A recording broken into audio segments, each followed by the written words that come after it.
ನಿಮ್ಮ managing director ದೇವಾ ಅವ್ರು ಶೂಟ್ ಮಾಡಿರೋ ಬ್ಯಾರನ್ ಆಡ್ಗೆ ಬೆಸ್ಟ್ ಅವಾರ್ಡ್ ಸಿಕ್ಕಿದೆ. ಇದ್ರ ಬಗ್ಗೆ ನಿಮ್ ಒಪಿನಿಯನ್ ಏನು? ನಮ್ ಬಾಸ್ಗೆ ಕಿವಿ ಕೇಳೋದಿಲ್ಲ, ಮಾತಾಡೋಕ್ ಬರಲ್ಲ.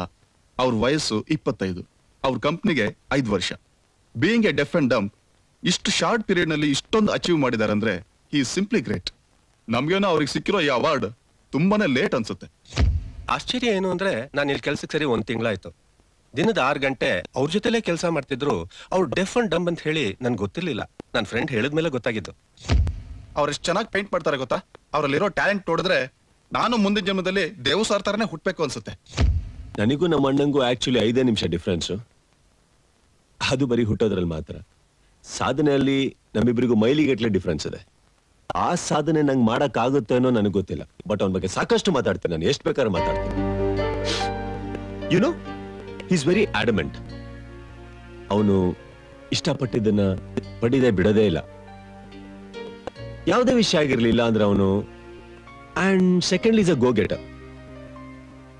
ಇಲ್ಲ ಅಂದ್ರೆ ಒಬ್ಬ ರೋಡ್ ಮೇಲೆ ಪೇಂಟ್ ಮಾಡ್ಕೊಂಡಿದ್ದವನು ಇಷ್ಟು ಮಟ್ಟಿಗೆ ಬೆಳೆಯಕ್ಕಾಗುತ್ತಾ ಅಂತ ನೀವೇ ಯೋಚನೆ ಮಾಡಿ ನೋಡಿ.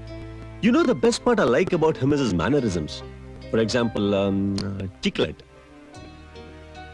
ಯಾರಿಗಾದ್ರೂ ಎದುರುಗಡೆ ಕೂತವ್ರಿಗೆ ತಾನಿಗೆ ಮಾತಾಡಕ್ ಬರಲ್ಲ, ಕಿವಿ ಕೇಳ್ಸಲ್ಲ ಅಂತ ಗೊತ್ತಾಗ್ಬಾರ್ದು ಅನ್ನೋಗೋಸ್ಕರ ಏನ್ ಮಾಡ್ತಾನೆ, ಚಿಕ್ಲೆಟ್ ಬೈಕ್ ಹಾಕೋತಾನೆ. ಅದನ್ನಾಗಿತ್ತ ಅವ್ರೇನೇ ಕೇಳಿದ್ರು ಅಂತ ಉತ್ತರ ಕೊಡ್ತಾನೆ. ಅವ್ರೇನ್ ಅನ್ಕೊಂತಾರೆ ಚಿಕ್ಲೆಟ್ ಅಗಿತಾ ಇರೋದ್ರಿಂದ ಅವ್ನ ಆಗತ್ರ ಉತ್ತರ ಕೊಡ್ತಾ ಇದಾನಂತ. ಬಟ್ ಆಕ್ಚುಲಿ ಅವ್ರಿಗೆ ಗೊತ್ತಾಗದ್ ಬೇಡ, ನನಗೆ ಕಿವಿ ಕೇಳ್ಸಲ್ಲ, ಬಾಯಿ ಬರೋದಿಲ್ಲ ಅನ್ನೋದಕ್ಕೋಸ್ಕರ ಆಗಿ ಮಾಡ್ತಾನ ಅವನು. ನೀವೇನೇ ಮಾತಾಡಿ ನಿಮ್ ಬಾಯ್ ಮೂವ್ಮೆಂಟ್ ನೋಡ್ಕೊಂಡು, ನಿಮ್ ಲಿಪ್ ಮೂವ್ಮೆಂಟ್ ನೋಡ್ಕೊಂಡ್ಬಿಟ್ಟು ನೀವೇನ್ ಮಾತಾಡ್ತಾ ಇದೀರ ಅಂತ ಎಕ್ಸಾಕ್ಟ್ ಆಗಿ ಹೇಳ್ತಾನ ಅವನು. That is his best quality. ಇಷ್ಟೊಂದು ಕ್ವಾಲಿಟೀಸ್ ಇರೋ ಅವನಿಗೆ ನೀವು ನನ್ನ ಒನ್ ವರ್ಡ್ ಅಲ್ಲಿ ಅವನೇನು ಅಂತ ಹೇಳೋದು ನಾನೇನ್ ಹೇಳಿ? Is a man like none other. Sir ನಿಮ್ಗೋಸ್ಕರ ಎಲ್ಲರೂ ವೇಟ್ ಮಾಡ್ತಿದ್ದಾರೆ ಸರ್. ನಿಮ್ಗೋಸ್ಕರನೇ waiting sir. Could you please give us a smile? Could you please give us a smile?